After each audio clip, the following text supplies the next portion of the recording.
Hello, I'm Paul French, Director of Music for Southern Oregon Repertory Singers, and I'm here today with Jennifer Matsuura, one of our core singers who sung with the group for a long time.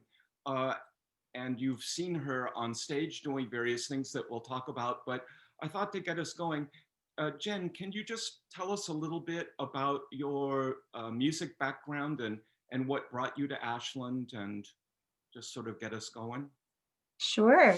I actually started off as an instrumentalist. I grew up playing the oboe in the Hawaii Youth Symphony from middle school throughout high school. And in high school, I participated in musical theater, so that's where I started singing a little bit. My high school actually didn't have a choir. We had the option of band or Polynesian music, which was actually more movement and dance and traditional instruments like the tuere, which is like a log drum, and the ukulele. So I opted to do band, and I played oboe. And I came to SOU. Well, I came to Ashland because of SOU. I wanted to go to a small school that had a focus on the arts and to be in a community that appreciated the arts. So I moved here and I started playing oboe here in I don't know if it's called the city, not the city band, but Concert band. the concert band. And I was starting to take music theory and oral skills, and I think that's where I first met you in oral skills class, Yeah, and you introduced me to singing in choir, which I was great. stole you. I stole Yeah. you from the other department, which is what happens. Yeah. Um, Yeah. well, that's, so interesting that you have this varied background. And something that I think is, we're going to point out today is your background in movement. Did you also study ballet as well as hula? My ballet career was from, let's see, age 4 to age 5. No, but I did take ballet when I was very young, and then in high school I took modern dance and hip hop and jazz.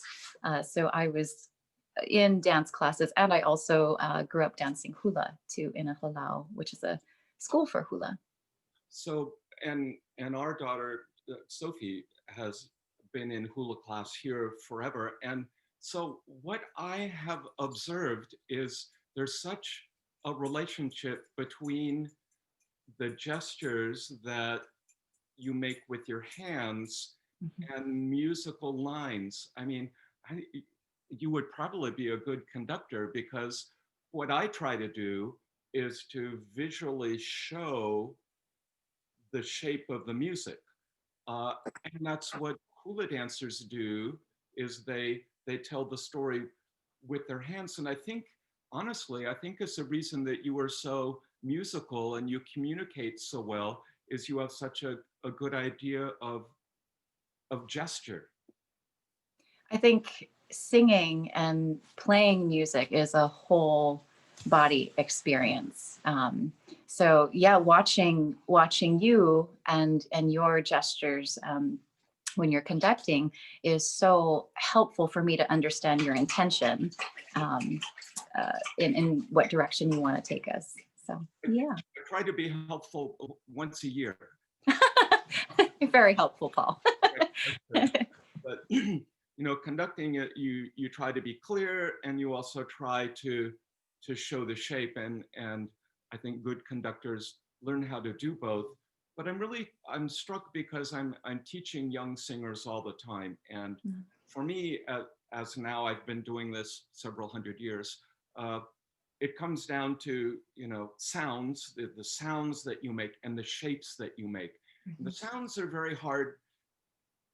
Learning to sing is so much more complicated than people who don't do it uh, understand because everything's inside and there's nothing to look at and talk about. You have to be very bodily aware. And then because your instrument is your body, there's all this emotional level that goes on top of this. Just it's it's harder to hear criticism of your voice than criticism of your piano playing, I think. Though that's hard for anyone. So the sound is one thing, but the shapes is really where I put a lot of my energy. And something I so appreciate about you is that you understand those shapes, and I think it comes from your hula background. Mhm, mhm. I think so too. That movement in the body helps, I think, free us from that rigidity that we sometimes cling to when we're scared. We kind of get stuck, or at least I do when I'm singing. And so any kind of movement to release that for me helps me to get my body, my instrument to work with me instead of against me. Instead of a protective motion, it's more of a fluid kind of cycling through my body of expression. And Right. yeah.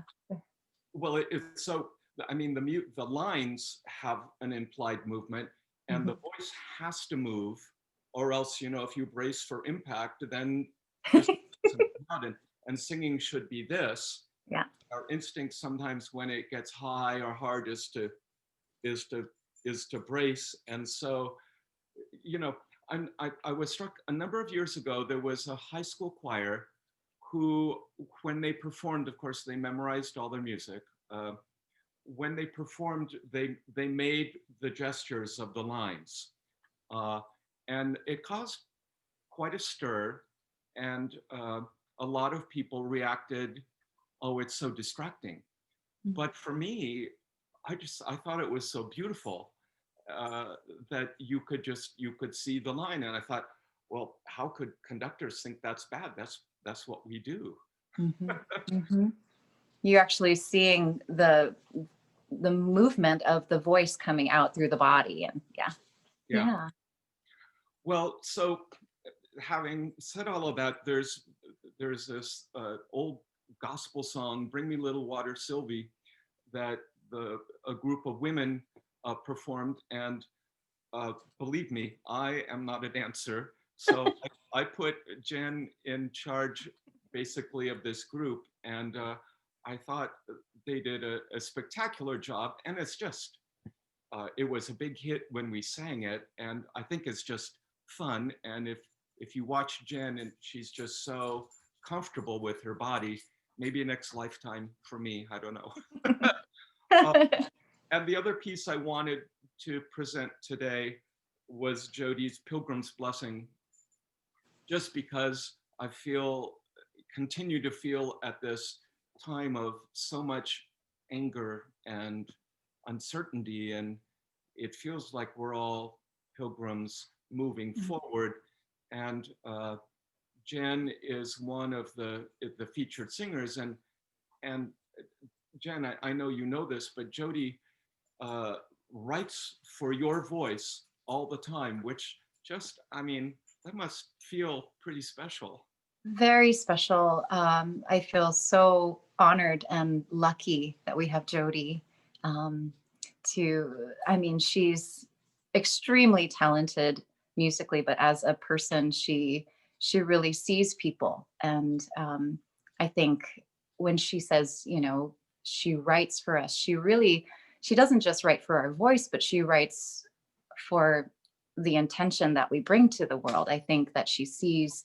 Um, Poetry and she brings that intention to the music, so she has this depth of seeing people, and then she has this tremendous talent of putting it on paper and bringing it to life musically.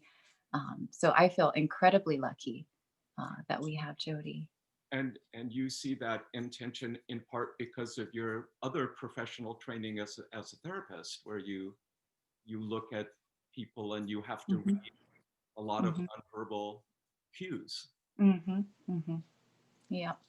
And that's all again coming back to that body awareness and operating as a whole being, not just our mind, not just our emotions, but our physical body as well, and kind of integrating all of that so that we're a whole instrument. And part of the whole instrument idea, I think, for me, is and speak to our patrons now, is it's all part of the process, part of a sensitivity to beauty.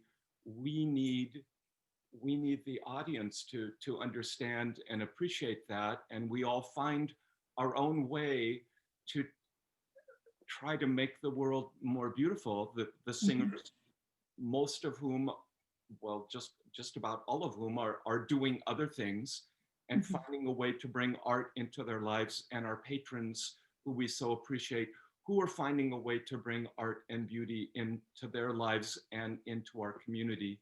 So it's harmony. Yeah. Yeah.